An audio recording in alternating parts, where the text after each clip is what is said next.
My best friend messaged, "Can't make it. Family emergency." He didn't know I was outside his house, watching him load camping gear with the guys who bullied me. I just wrote, "Hope everything's okay." That was the end of 20 years. I was sitting in my car across the street from Liam's house when the text came through. "Family emergency. Can't make the trip this weekend. Really sorry, man." My phone was still in my hand when I watched Garrett Novak walk out of Liam's garage carrying a cooler, laughing about something. Then came Austin Webb with a tent bag slung over his shoulder. Then Brock Ashford with fishing rods. The three guys who'd made my high school years a living nightmare were loading camping gear into Liam's truck. The same truck we'd planned to take on our annual birthday camping trip that was supposed to leave in 2 hours. The trip we'd taken every year since we were 14. The trip that was our tradition, sacred and unbreakable for 20 years. I sat there with my own camping gear packed in my trunk, watching my best friend since childhood help the people who'd tormented me load equipment for a trip I wasn't invited to. My hands were shaking so badly, I almost dropped my phone when I typed back, "Hope everything's okay. Take care of your family." The lie felt appropriate somehow, matching his energy, giving him exactly what he'd given me. Liam Garrett and I had been inseparable since 3rd grade. We'd met on the first day of school when he'd shared his lunch with me after I'd forgotten mine. We'd grown up 3 houses apart, spent every summer riding bikes until the streetlights came on, built forts in the woods behind our neighborhood, learned to drive in his dad's old pickup. We'd been each other's best man at our respective weddings. I was godfather to his oldest daughter. He was the first person I called when my father died. 20 years of history, of trust, of brotherhood that went deeper than blood, or so I'd thought. The camping trip was ours. Every year on the weekend closest to both our birthdays in May, we'd disappear into the wilderness for 3 days. No wives, no kids, no responsibilities. Just us, the woods, terrible coffee made over a campfire, and conversations that ranged from ridiculous to profound. It was the one constant in 2 decades of changing lives. We'd canceled exactly twice. Once when his daughter was born premature and spent 2 weeks in the NICU. Once when I'd had emergency surgery for appendicitis. Both legitimate, both understood. This was neither. The bullying had started freshman year of high school. Garrett, Austin, and Brock were juniors, football players with that specific brand of cruelty that comes from knowing the system protects you. I was small for my age, quiet, more interested in books than sports. Easy target. It started with verbal harassment in the hallways, escalated to shoving me into lockers. Then came the day they cornered me in the bathroom after school, held my head in a toilet, and took photos. Posted them online with captions about how I needed to learn to swim. The humiliation was total and absolute.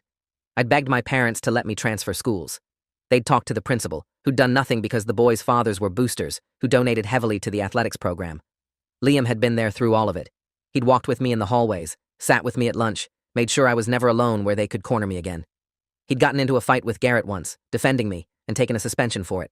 When we'd finally graduated and left that school behind, we'd celebrated like we'd escaped prison. Liam had looked me in the eye and said those guys were pathetic, that we'd never have to see them again, that high school was over and real life was beginning. I'd believed him. Sitting in my car now, watching them laugh together like old friends, I felt something crack in my chest. Not dramatic, not explosive, just a quiet fracture, like ice breaking under weight it can't hold anymore. I pulled out my phone and started scrolling back through messages with Liam, looking for signs I'd missed. 3 weeks ago, he'd canceled our usual Thursday night basketball because of a work thing. 2 weeks before that, he'd been late to my son's birthday party, arriving after we'd already cut the cake. A month ago, he'd forgotten about dinner plans we'd made, and I'd found him already at a restaurant with people I didn't know when I'd called to ask where he was. At the time, I'd written it all off. People got busy. Life happened. But now I was looking at patterns instead of isolated incidents. I opened Instagram and searched Garrett's profile. Private account, but his profile picture showed him on a boat with a group of guys. I recognized Austin in the background. Scrolled to Austin's account. Also private, but his header image was from what looked like a tailgate party. I could see Liam in that photo. Partially obscured, but definitely him. Wearing the same college football jersey I knew he owned. When had that been taken? How long had this been going on? I drove home on autopilot, my camping gear still packed uselessly in the trunk. My wife Julia was in the kitchen when I walked in. She looked up from her laptop, surprised. "You're back early. Thought you were leaving for the trip. Trip got canceled. Liam had a family emergency." Her expression shifted to concern. "Oh no. Is everything okay? What happened?" "I don't know. He didn't give details. Just said he couldn't make it." "That's weird. He always gives you details about everything. Did you call him?" "Not yet. Going to give him space to deal with whatever it is."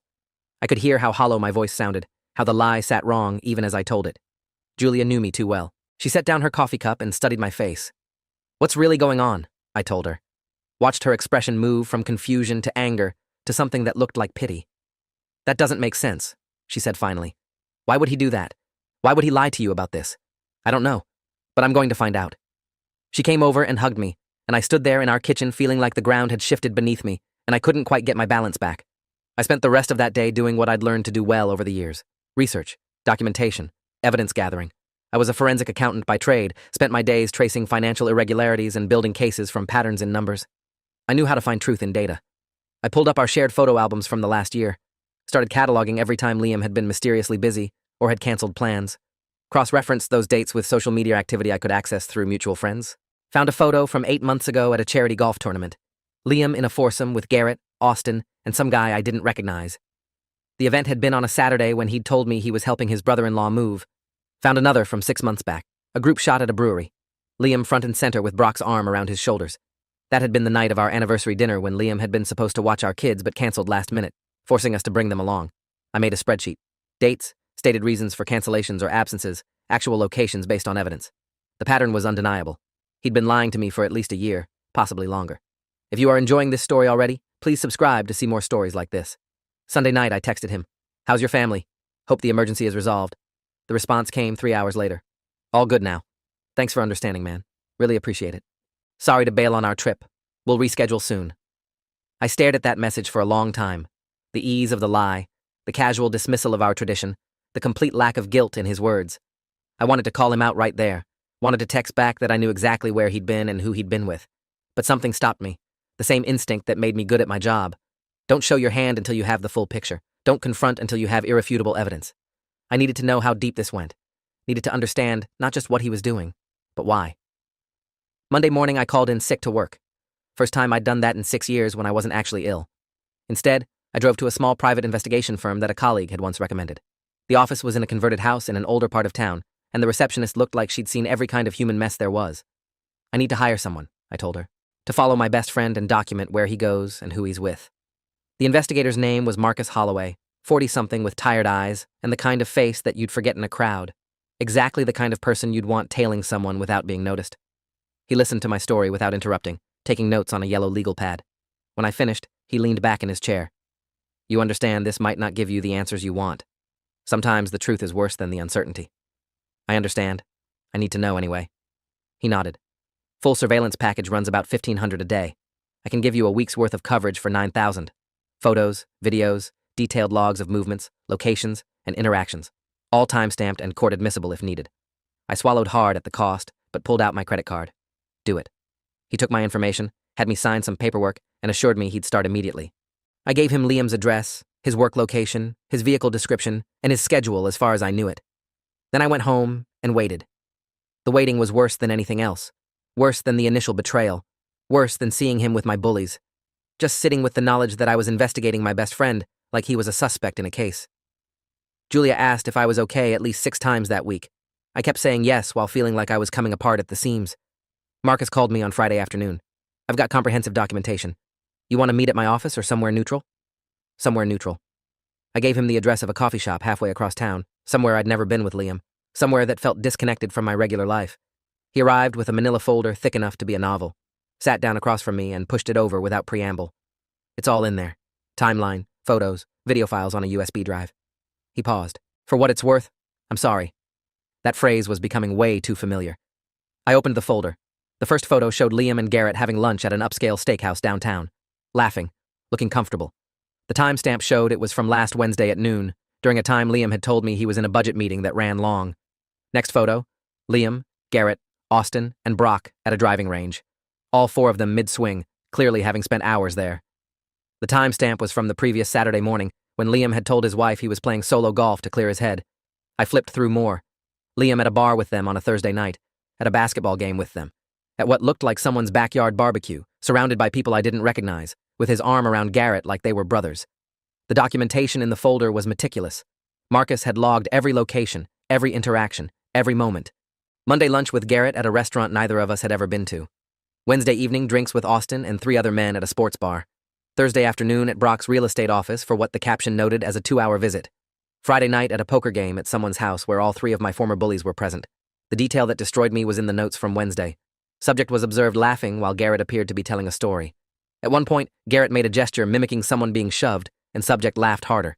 Based on context and reactions, this appears to be a shared joke about a past incident. They were joking about bullying someone.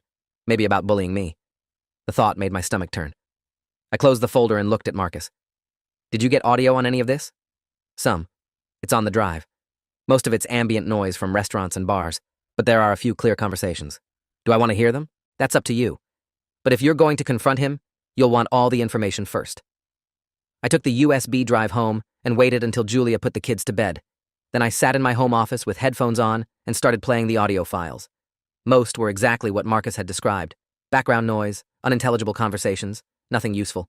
But file number 18 was different.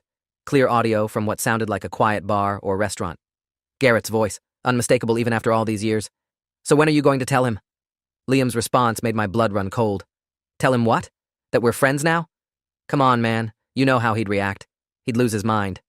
Garrett laughed. Dude holds grudges like it's his job. It was high school. We were kids. We've all grown up. Liam's voice again, quieter. He doesn't see it that way. To him, you guys ruined his life or something. It's easier to just keep it separate. You know, have my life with him and my life with you guys. They don't have to intersect. A third voice. Austin, maybe. Except they are intersecting. You're lying to him constantly. That doesn't bother you? Liam sighed. Look, I care about him.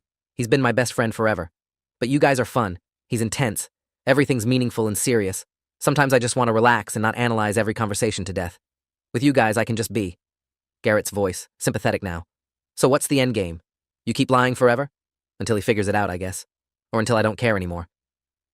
The conversation shifted to sports after that, but I'd heard enough. I sat in my office until 3 a.m, playing that conversation over and over. The casual dismissal of our friendship. The characterization of me as intense and serious, like those were flaws instead of just who I was. The admission that he was waiting until he didn't care anymore. 20 years reduced to an inconvenience he was managing until it became irrelevant. I thought about every time I'd been there for him. When his mother died, and I'd sat with him in the hospital for 18 hours straight. When his first business venture failed, and I'd helped him through the financial mess. When his marriage hit a rough patch, and I'd listened to him vent for months without judgment. I'd thought that's what friendship was. Being there, being constant, being real. Apparently, I was wrong. Apparently, I was just the intense, serious friend he tolerated while having real fun with the guys who'd tortured me in high school. The guys he was actively defending to my face while mocking me behind my back. I felt something harden in my chest. Something cold and final. If he wanted to wait until he didn't care anymore, I'd save him the trouble. I didn't need to wait. I was already there. Monday morning, I called a lawyer. Not just any lawyer, but Daniel Frost, a friend from college who'd gone into contract and business law. I explained the situation, told him I needed advice on how to extract myself from various entanglements Liam and I had. We'd co-owned a small investment property, a cabin in the mountains we'd bought together 5 years ago. We had joint season tickets to the local basketball team. We were both on the board of a local charity we'd helped found. Daniel listened carefully, taking notes. The property's easy, he said. You can force a sale or buy him out. Give me the documentation and I'll draft the paperwork. The season tickets you can just stop renewing or tell them to remove your name. The charity board is trickier, but you can resign with proper notice. None of this requires his permission or cooperation. You can just extract yourself. That's what I want. Clean break. Full separation. Do you want to tell me what happened? Not really. Just know that the friendship is over, and I want no ties remaining. Daniel was quiet for a moment. I've known you 15 years. I've never heard you sound like this. Whoever did this to you, I'm sorry. Just send me what you need and I'll handle it. I sent him everything that afternoon. Property deeds, investment documents, board bylaws. Let him start the process of dismantling 20 years of intertwined lives. Wednesday, I got a call from my therapist's office. I'd been seeing Dr. Kimberly Thornton on and off for years, mostly for anxiety management and work stress. I'd canceled my last 2 appointments because of scheduling conflicts, and her receptionist was calling to reschedule. I booked a session for Friday and spent the next 2 days preparing what I wanted to say. When I sat down in her familiar office, she took one look at my face and set down her notepad. What happened? Everything I'd been holding in for 2 weeks came pouring out. The camping trip, the lies, the investigation, the audio recording, the casual betrayal of 20 years.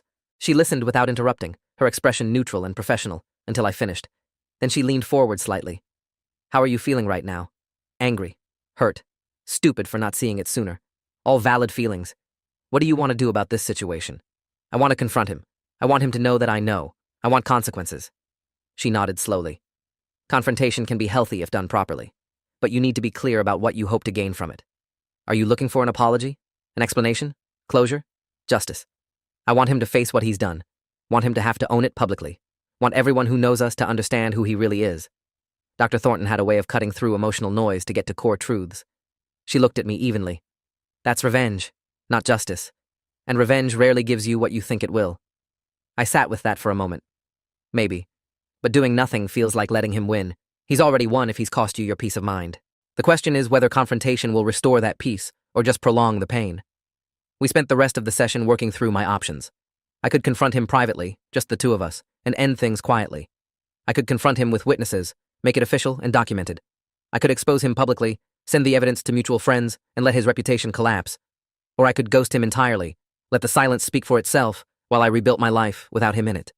Each option had merits. Each had costs. By the end of the session, I still hadn't decided, but Dr. Thornton gave me homework. Write out exactly what I wanted to say to him. Every grievance, every hurt, every betrayal. Get it all on paper. Then decide if saying it out loud would actually help or just give him ammunition to hurt me further. I went home and wrote 15 pages, single-spaced, every lie cataloged, every moment of trust betrayed, documented. Every instance of him choosing my bullies over me laid out in brutal detail. The decision on how to handle it came from an unexpected source. My son, 8 years old, came home from school on Monday crying. Some older kids had been picking on him at recess, calling him names, excluding him from games, making him feel small and alone. Julia comforted him while I felt rage burning in my chest. Not at my son, at the situation, at the way cruelty gets passed down through generations, how bullies create more bullies, how the cycle never seems to end. After he went to bed, Julia and I talked about how to handle it. We'd talk to his teacher. We'd practice responses with him. We'd build his confidence so he knew his worth wasn't determined by mean kids. And watching my wife handle this situation with such grace and wisdom, I realized what I needed to do with Liam. Not for revenge, not for justice, for closure. For the ability to look my son in the eye someday and tell him that when people betray you, you don't become like them. You become better. You set boundaries. You protect yourself. You move on. I called Liam that night. First time we'd actually talked since the fake family emergency. He answered on the third ring, sounding cheerful. Hey man, what's up? We need to talk. In person. Tomorrow. Is everything okay? No. But we still need to talk. There was a pause. He knew something was wrong now. Okay. Where do you want to meet? I chose a park halfway between our houses. Public enough that he couldn't make a scene, private enough that we could talk honestly. Neutral ground. I got there first, sat on a bench near the walking path and waited. He showed up 15 minutes later, looking concerned. Sat down next to me like he had 1,000 times before. What's going on? You're freaking me out. I pulled out a folder from my bag. Not the full Marcus Holloway investigation file. Just selected highlights. Photos of him with Garrett, Austin, and Brock at various locations over the past few weeks. Printouts of the dates he'd canceled on me cross-referenced with evidence of where he'd actually been. Transcript of the audio conversation from the bar. I set it all on the bench between us and watched his face drain of color. The silence stretched out for a long minute. Then he said, I can explain. I don't want explanations. I want you to listen. For once in our entire friendship, I want you to actually hear me instead of thinking about what you're going to say next. He closed his mouth, nodded. I took a breath and started talking. Not from my 15-page rage document, from somewhere deeper and more honest. 20 years, Liam. We've been friends for 20 years. You were the first person I trusted after my family moved here. You defended me when I was being bullied. You stood up for me when no one else would. I've been there for every major moment of your life. And you've been lying to me for over a year, spending time with the same people who made my life hell. His mouth opened. I cut him off. I listened to the recording, Liam. I heard you call me intense. Heard you say I'm serious and you can't relax around me. Heard you admit you're waiting until you don't care anymore about our friendship. So let me save you the wait. I'm done. We're done. I don't want explanations or apologies or promises to do better. I want you out of my life completely. He looked like I'd slapped him. Come on, don't be like this. We can work through this. We've been friends since we were kids. Exactly. Since we were kids. And you just decided it didn't matter anymore. Chose people who tormented me over the person who was loyal to you for 2 decades. I stood up, leaving the folder on the bench. My lawyer is handling the property buyout. You'll get the paperwork next week. I'm removing myself from everything we do together. The charity board, the season tickets, all of it. Don't call me, don't text me, don't try to explain or apologize. We're done. Wait, he said, standing up too. Just wait. Let's talk about this like adults. This is me talking like an adult. Adults don't maintain friendships with people who lie to them constantly. Adults don't stick around when they're clearly not valued. Adults have boundaries and self-respect. I'm choosing mine. I walked away before he could respond. Didn't look back. Didn't give him the satisfaction of seeing how much this hurt. Just got in my car and drove home. The fallout started within hours. Liam called me 8 times that evening. I didn't answer. He texted me paragraphs of explanation. I didn't read past the first few words. He showed up at my house around 9 at night. Julia answered the door and told him I didn't want to see him. He asked her to please just talk to me. Tell me he was sorry. Tell me we could fix this. She told him I'd meant what I said and closed the door. I watched from the upstairs window as he stood on our porch for 5 minutes before finally leaving. The next morning, he started texting mutual friends. I know because 3 of them called me asking what was going on, why Liam was saying I'd ended our friendship over a misunderstanding. I told them the truth, sent them the evidence, let them make their own decisions about who to believe. Most believed me. A few tried to play mediator, suggesting we just talk it out, that friendships were worth fighting for. I appreciated the sentiment but stayed firm. This wasn't salvageable. There was no misunderstanding. There was systematic lying and betrayal, and I was done pretending it was acceptable. By the end of the week, word had spread through our entire social circle. People took sides. Some supported me completely, cutting Liam off for being such a terrible friend. Others thought I was overreacting, that people make mistakes and deserve second chances. A small group stayed neutral, maintaining friendships with both of us while keeping us separate. The hardest part was explaining it to Liam's family. His wife Melissa called me a week after the confrontation. She was crying. I don't understand what happened. Liam won't give me a straight answer. He just keeps saying you're not speaking to him and he messed up. Can you please tell me what's going on? I laid it out for her. Everything. The lies, the secret friendship with my former bullies, the camping trip, the recorded conversation. When I finished, she was quiet for a long time. I had no idea he was doing any of this. He told me he was playing golf, having work dinners, all these normal things. I believed him. Now you know how I feel. She sighed heavily. I'm so sorry. You deserve better than this. We both do. That last comment made me pause. We both do? There's other stuff, she said quietly. Things I've been ignoring. He's been distant for months, secretive about his phone, coming home late, smelling like cigar smoke even though he quit smoking years ago. I thought maybe he was having an affair, but this is almost worse. He's just been living this whole separate life and lying to everyone about it. I didn't know what to say to that. Melissa and I had always gotten along well, but we weren't close enough for me to navigate her marriage problems. I'm sorry you're dealing with this, but you should know you're not crazy for noticing something was off. She thanked me and hung up. I found out later that week that she'd confronted Liam about all of it, and their marriage was now in serious trouble. Collateral damage from his choices. The property buyout was handled through lawyers, clean and efficient. Daniel sent Liam's attorney a formal offer to purchase his half of the cabin at fair market value. Liam's lawyer countered with a higher price. We went back and forth for 2 weeks before settling on a number that was slightly more than I wanted to pay, but worth it to be done. I signed the papers, transferred the money, and got full ownership of a property I'd probably never use again because it was too contaminated with memories of our friendship. I listed it for sale immediately. Took a small loss, but didn't care. Some things weren't worth keeping just because you'd invested in them. The charity board was trickier. We'd founded the organization together 6 years ago, focused on providing mentorship programs for at-risk youth. It was important work, and I didn't want to abandon it just because Liam was involved. But I also couldn't sit in board meetings with him and pretend everything was fine.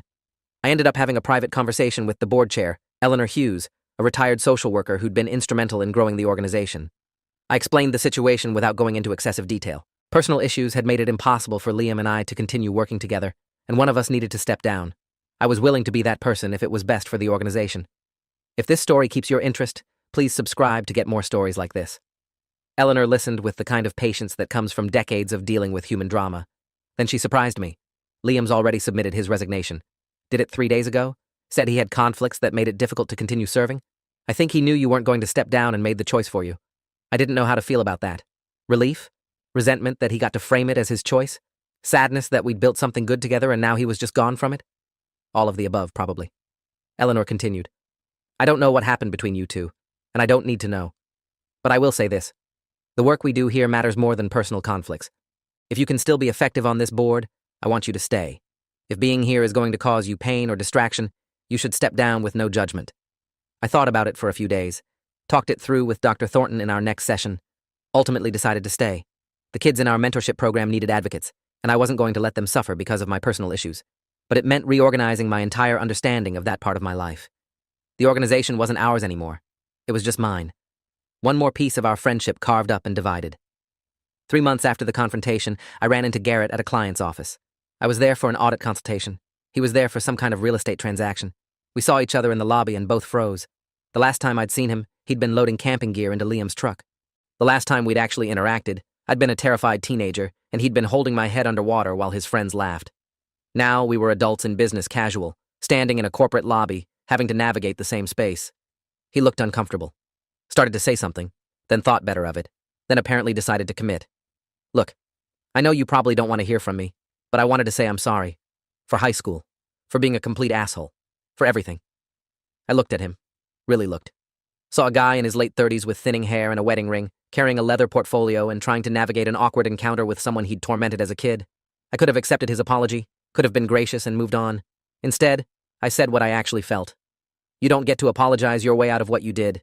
You made my life hell for years, and now you're friends with my former best friend, the person who was supposed to protect me from people like you. So no, I don't accept your apology. I don't forgive you, and I'd appreciate it if you'd stay the hell away from me. His face flushed. I was just trying to. I don't care what you were trying to do. Leave me alone. I walked past him toward the elevator, hands shaking but head held high. In the elevator, I felt a surge of something that might have been pride.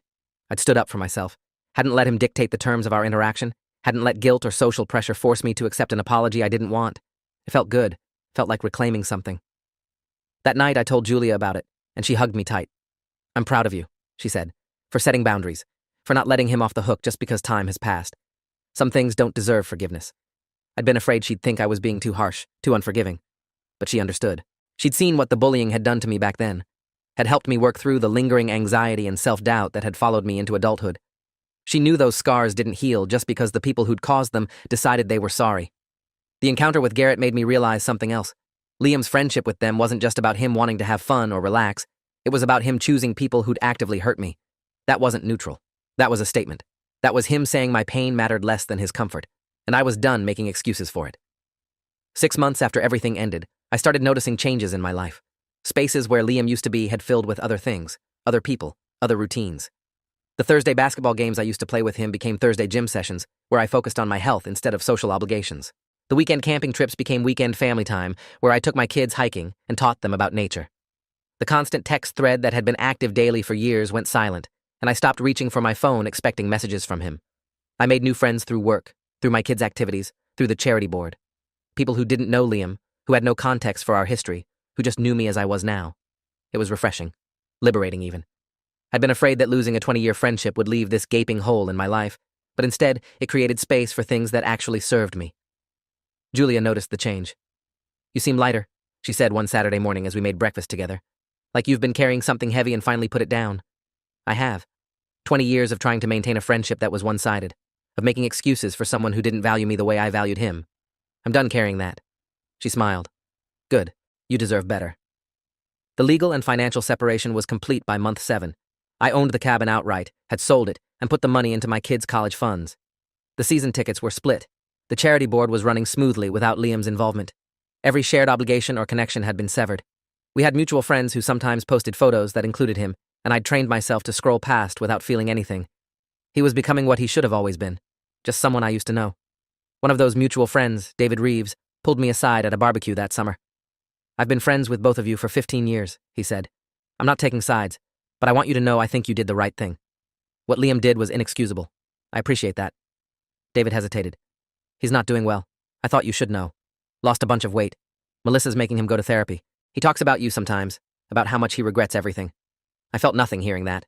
No satisfaction, no sympathy, just a vague acknowledgement of information that didn't really affect me. That's between him and his therapist. I'm not interested in his regrets. David nodded. Fair enough. Just thought you should know. The conversation moved on to other topics, but it stuck with me. Not because I felt guilty. I didn't. But because it confirmed that consequences were real and lasting. Liam had made choices. Those choices had costs. He was paying them now, and that was appropriate. The 1-year anniversary of the fake family emergency came and went without acknowledgement.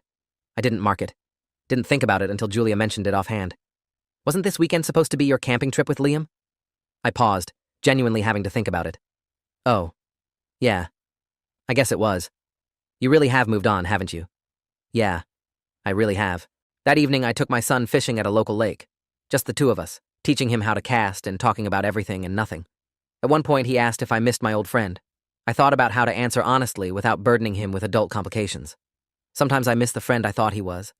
But that person turned out to not be real. So mostly I'm just grateful I found out before I wasted more time. My son accepted that with the uncomplicated logic of childhood and went back to fishing. Sitting there with him, watching the sunset reflect off the water, I felt genuinely at peace.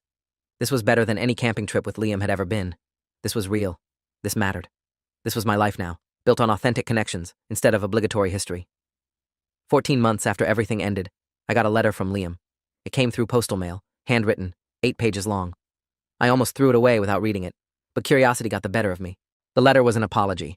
Comprehensive, detailed, taking full responsibility for his choices. He acknowledged lying to me for over a year, acknowledged choosing my bullies over me, acknowledged the hurt he'd caused and the trust he'd destroyed.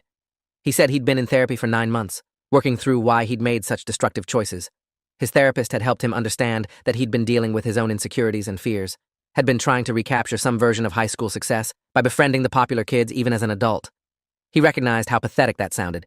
He wanted me to know that he'd ended those friendships months ago, had told Garrett, Austin, and Brock exactly why. That he'd realized too late that they weren't worth losing me over. That he understood if I never forgave him, but hoped someday we might be able to talk again. The letter ended with a simple statement. You deserved a better friend than I was. I'm sorry I couldn't be that person when it mattered. I'm trying to become that person now, even if it's too late for us. I read the letter 3 times, felt nothing but a distant acknowledgement that he'd done the work to understand what he'd lost. It didn't change anything. Didn't make me want to reconcile. Didn't make the hurt go away. But it did provide closure in a way I hadn't expected. I showed the letter to Dr. Thornton in our next session. She read it carefully, then set it aside. How do you feel about this? Indifferent, mostly. It's nice that he's taking responsibility. Nice that he's in therapy and working on himself.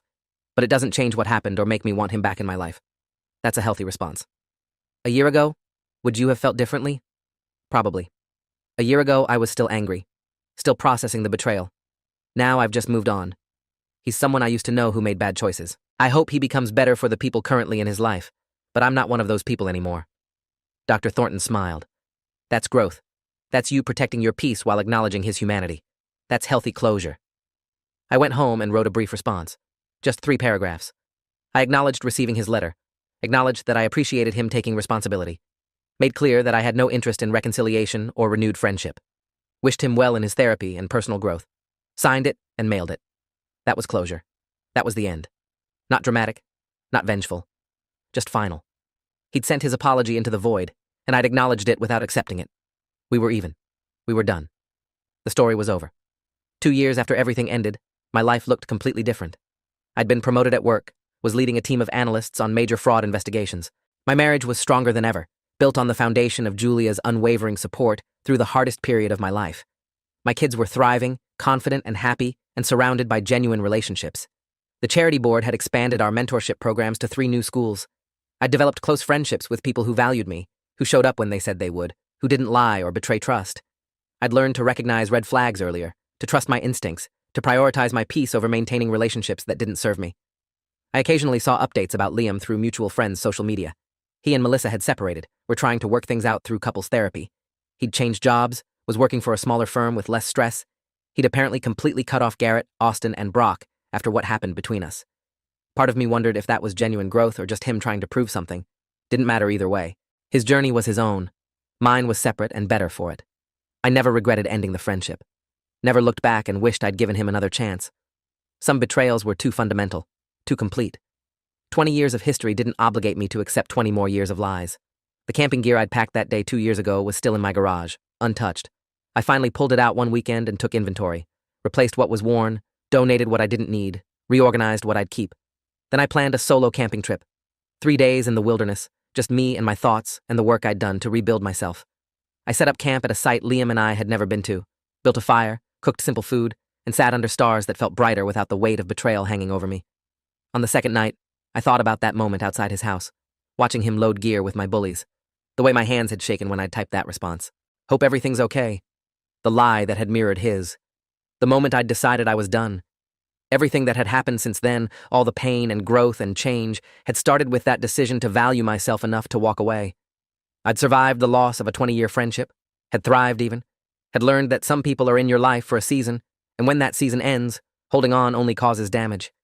Letting go had been the hardest and best thing I'd ever done. I packed up camp on the 3rd day and drove home to my family, to my real life, to relationships built on honesty and mutual respect, to a version of myself that was stronger, wiser, more protective of my own peace. Liam was part of my history now, not my present or my future. Just a chapter that had closed, making room for better stories to be written. And sitting in my driveway, looking at my house where my wife and kids were waiting, I felt grateful. Not for the betrayal, but for the clarity it had forced, for the growth it had demanded, for the life I'd built in the aftermath. I'd started that day 2 years ago watching my best friend betray me. I'd ended it here, whole and healed and better than before. That was the real ending. Not dramatic justice or public revenge, just me, choosing myself and discovering that I was enough. Thanks for watching till the end. Make sure to subscribe and like to not miss the next story.